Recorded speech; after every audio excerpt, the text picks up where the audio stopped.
कीर्ति। राम राम रघुनंदन राम राम। श्री राम राम भरताग्रज राम राम। श्री राम राम रण कर कस राम राम। श्री राम राम शरणं भव राम राम। माता रामो मत्पिता रामचंद्रः। स्वामी रामो मत्सखा रामचंद्रः। सर्वस्वं मे रामचंद्रो दयालुर्। नान्यं जाने नैव जाने न जाने। अंजनानंदनं वीरं जानकी शोकनाशनं। कपीसमक्षहन्तारं वन्दे लङ्काभयङ्करम्। भक्ति भक्त भगवन्त गुरु चतुर्नाम वपुएक। इनके पद वंदन किए ना सत विघ्न अनेक। बोलिए श्री राघवेंद्र सरकार की जय। रामायण श्री राम कथा की जय। श्रीमद गोस्वामी तुलसीदास जी महाराज की जय। परम मंगलमय परात्पर अखिलेश्वर अचिंत कल्याण गुणगण निधान सर्वेश्वर सर्वाधिपति श्रेष्ठ आचरणवान आनंद कंद श्री रामचंद्र कौशल्या आनंद वर्धन अवधन नरेंद्र नंदन श्री रघुनंदन विदेह वन सबई जयंती जनक नरेंद्र नंदनी भास्वती जगदीश्वरी माँ सुनैना की आंखों की पुत्रिका विदेह जा जनक जा जनकादिराज तनया जनक राज किशोरी वैदेही मैथिली श्री राम प्राण वल्लभा श्री जानकी जी। इन दोनों युगल सरकार के पावन चरणारविंदों पर कुर्चा नमन नतमस्तक वंदन एवं अभिनंदन।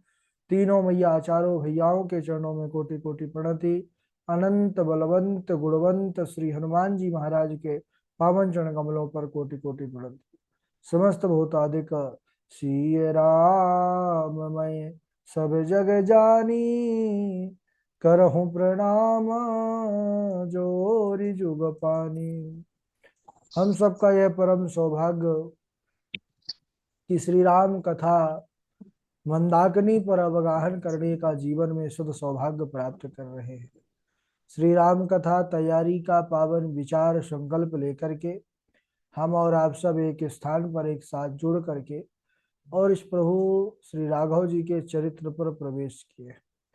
कल के ही दिवस इस राम कथा चरित्र का शुभारंभ हुआ और हम सब इस राम चरित्र की महिमा पर बने हुए हैं। इसकी महिमा अनंत है। यह प्रभु का चरित्र जिसके जीवन में आ जाता है उसके जीवन के सारे दुख क्लेश समाप्त हो जाते हैं। जिसे श्रवण कर मिट जाती है जन्म जन्म की व्यथा। जय जय राम कथा। भगवान भूत भावन शंकर स्वयं कहते हैं, हे देवी दुखी भयऊ वियोग प्रिय तोरे। जब मैं भी आपके वियोग में दुखी हुआ तब जब मैंने इस राम कथा सुनी तब मुझे शांति मिली।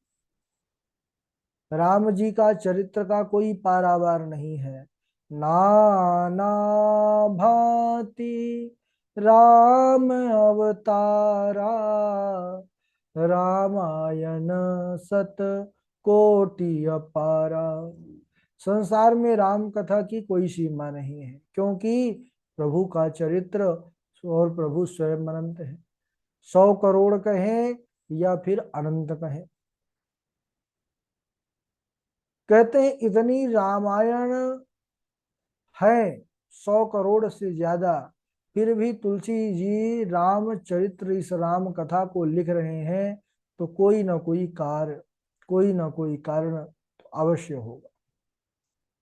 रामचरित मानस की रचना करने का निर्देश तुलसीदास जी को स्वयं भगवान शिव से प्राप्त हुआ है।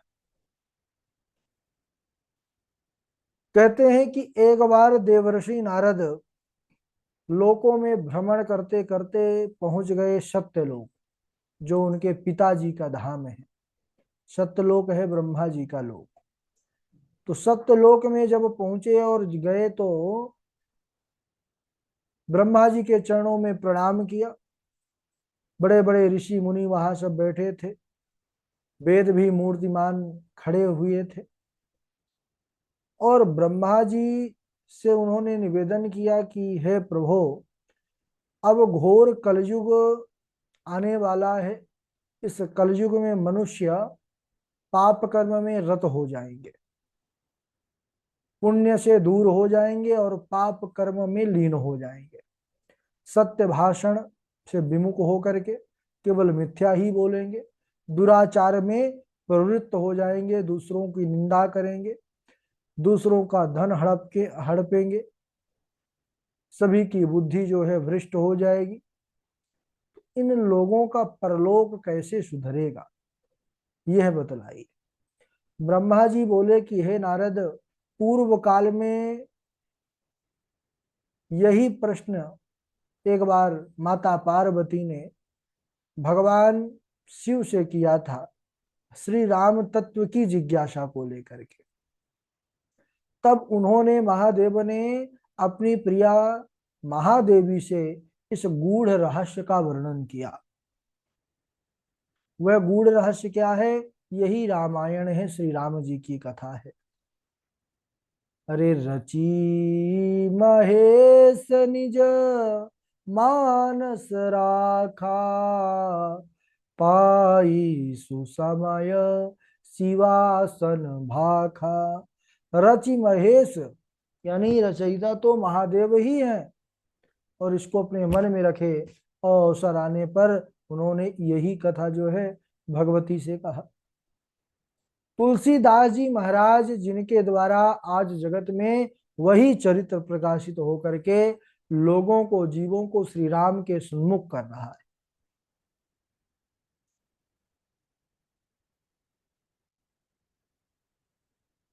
तुलसीदास जी कहते हैं, इसीलिए मैं इस ग्रंथ को रामचरितमानस के रूप में स्थापित करता हूं। यानी प्रसन्न होकर के इस ग्रंथ का नाम ही उन्होंने रामचरितमानस रखा। और इस मानस की परंपरा कई कालों से जो है तो चल रही है, और यह आगे भी चलती रहेगी। शिव जी ने सर्वप्रथम कथा पार्वती को सुनाया। इस प्रकार यह कथा आगे चलती रही। काकभूषुंडी जी इसी कथा को याज्ञवल्क को सुनाते हैं, याज्ञवल्क जी ने भरद्वाज जी को सुनाया, और यह परंपरा सुनने और सुनाने की निरंतर चल रही है। और जे हरि भगत सुजाना, काहि सुनहि समुझहि विधि नाना। और जो हरि भक्त सज्जन है वह इस रामचरित्र को, श्री राम कथा को अनेकों प्रकार से कहते और सुनते समझते हैं। भगवान की कथा में बड़े सौभाग्य का दर्शन हो रहा है। इस कथा की अलौकिकता का अगर हम दर्शन करें, इसका प्रमाण हम श्री भागवत महापुराण में देखें कि प्रभु चरित्र के कथा की क्या महिमा है।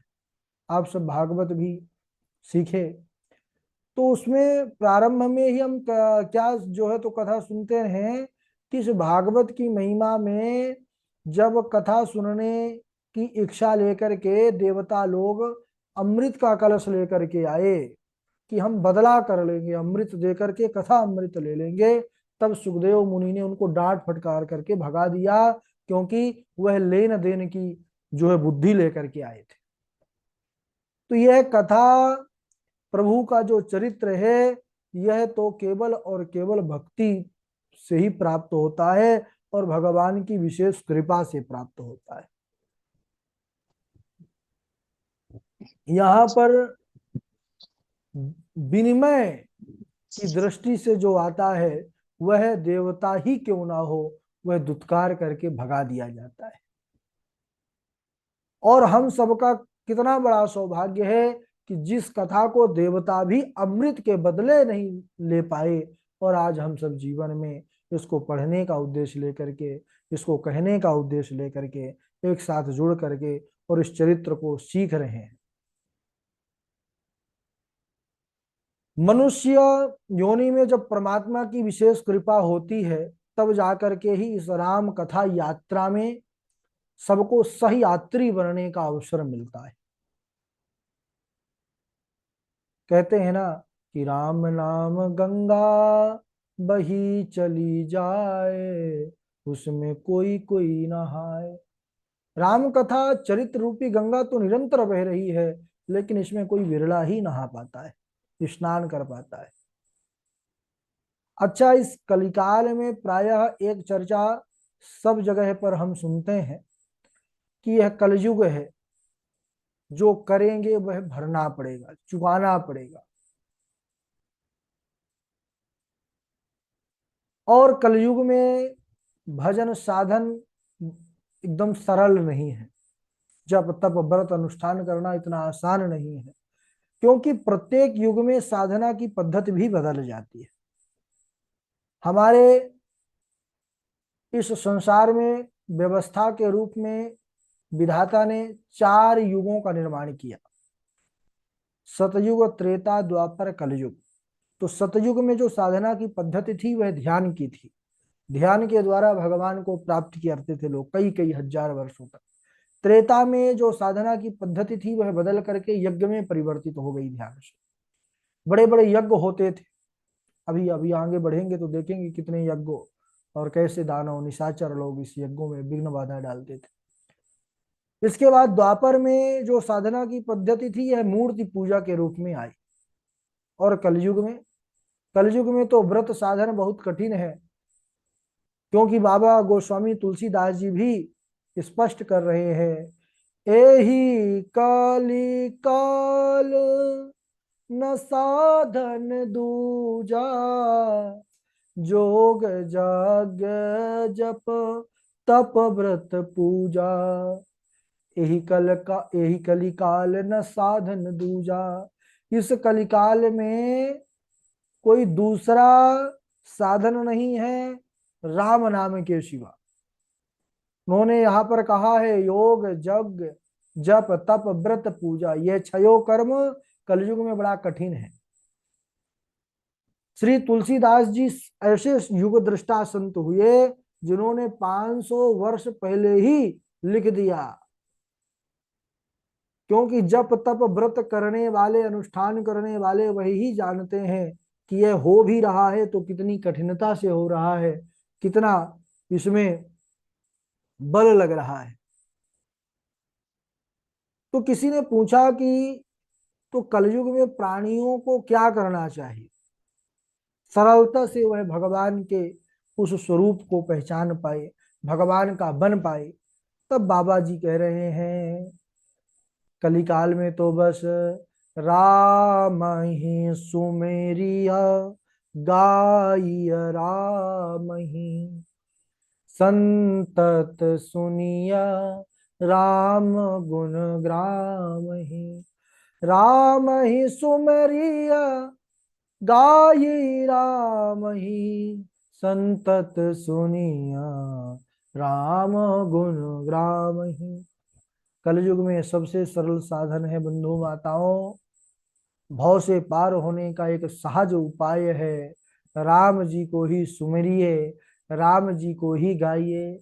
और यह राम चरित्र यह गायन परक है, राम चरित्र को गाया जाता है।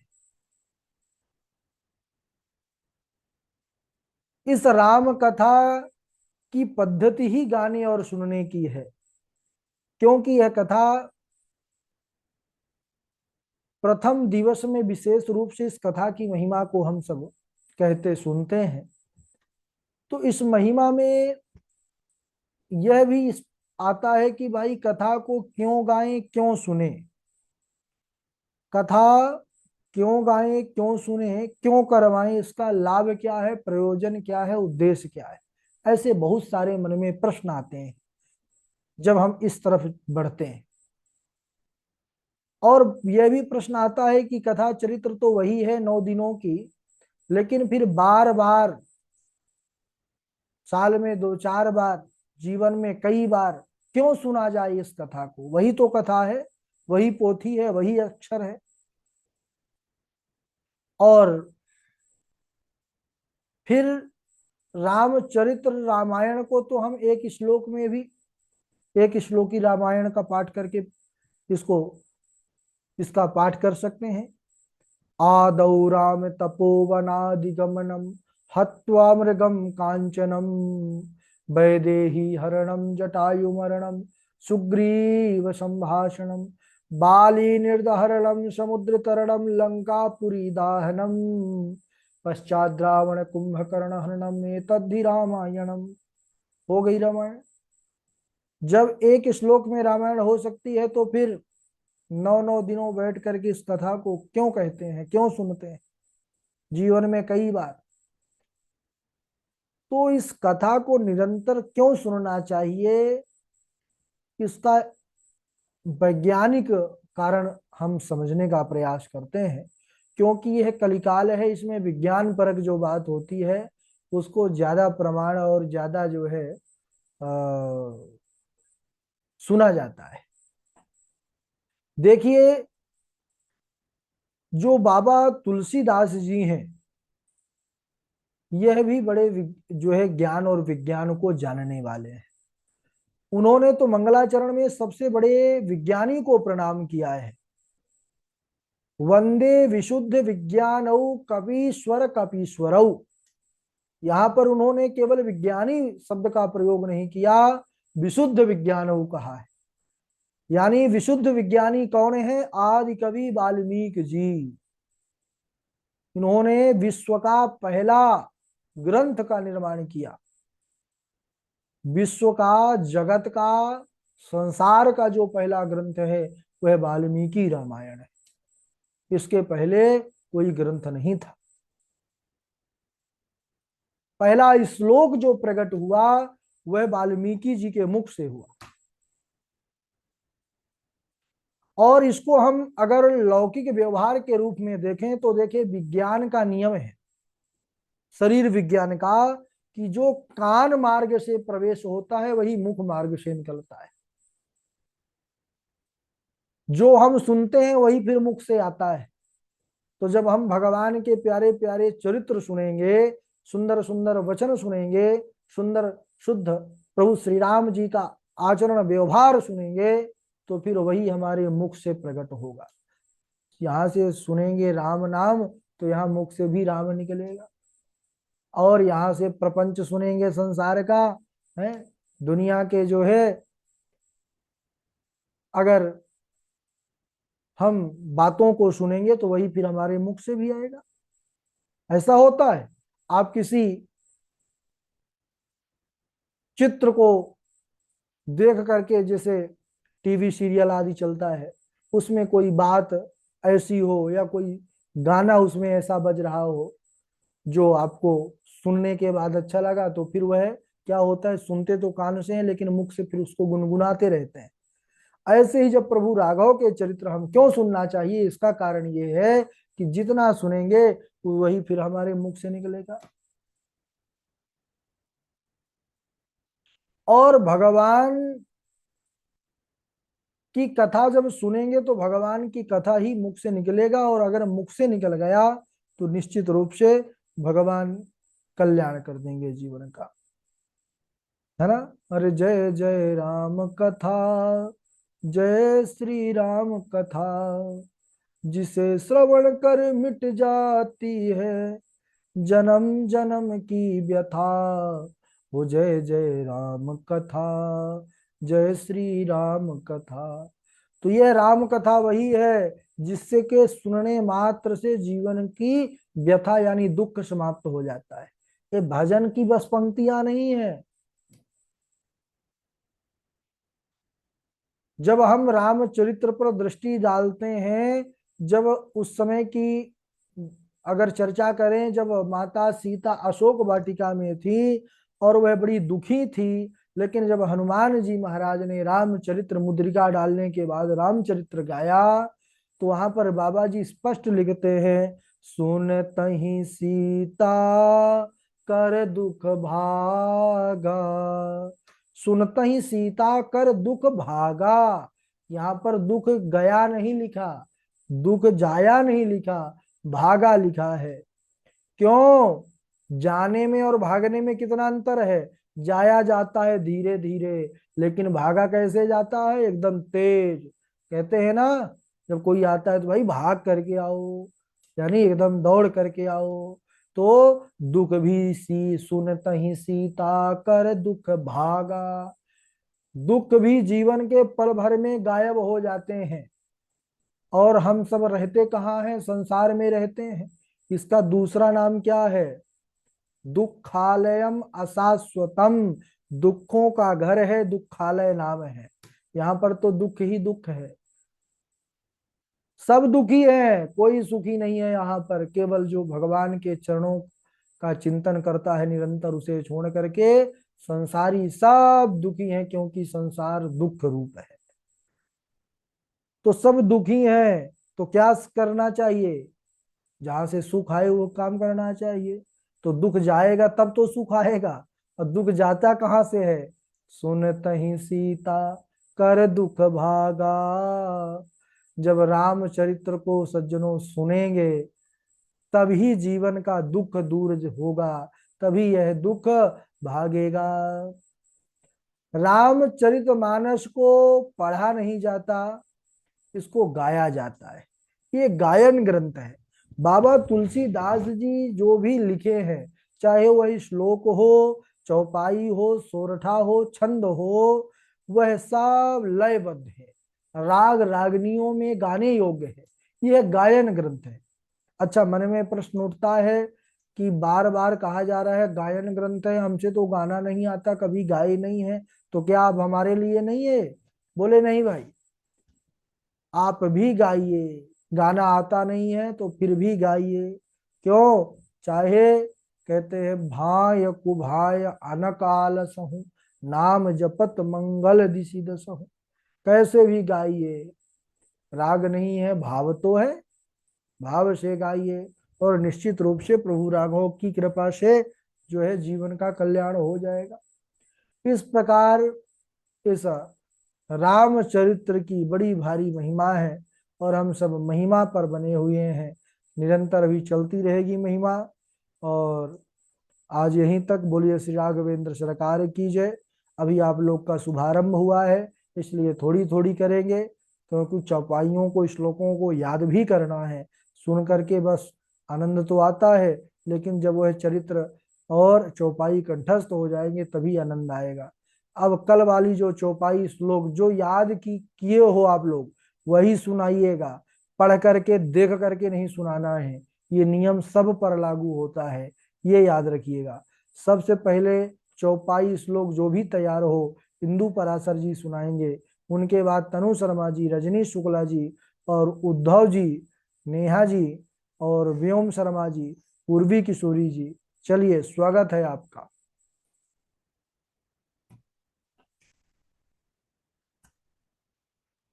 राधे राधे गुरु जी, प्रणाम। हाँ, राधे राधे। राम रमेति रामेति रमे रामे मनोरमे सहस्रनाम ततुल्यम राम नाम वरानने। राधे राधे गुरु जी। हाँ, राधे राधे। सुनाते जाइए, नाम ले चुके हैं सबका। रजनीश जी, तनु शर्मा जी, नेहा जी, पूर्वी जी। राधा अति प्रणाम। हाँ, सुनाइए। अति हरि कृपा जान पर होई, पाप दे मारग सोई। मंगल करनी कलिमल हरनी तुलसी कथा, रघुनाथ की गति कूर कविता सरित क्यों जो, सरित पावन पाठ चरितं रघुनाथस्य शतकोटि प्रविस्तरम्, एकैकमक्षरं पुंसां महापातकनाशनम्, महापातकनाशनम्। राधे राधे गुरु जी, प्रणाम। हाँ, राधे राधे। आगे सुनाइए, सुनाते जाइए। राधे राधे गुरु जी। राधे राधे। नारायणं नमस्कृत्य नरं चैव नरोत्तमं, देवीं सरस्वतीं व्यासं ततो जयमुदीरये। रामाय रामभद्राय रामचन्द्राय वेदसे, रघुनाथ नाथाय सीतापते नमः। राधे राधे गुरु जी। ठीक है, तनु शर्मा जी। श्री राधे महाराज जी प्रणाम। नाना भा नाना भांति राम अवतारा, रामायण सत्य कोटि अपारा। नाना भांति राम अवतारा, रामायण सत्य कोटि अपारा। श्री राम जय राम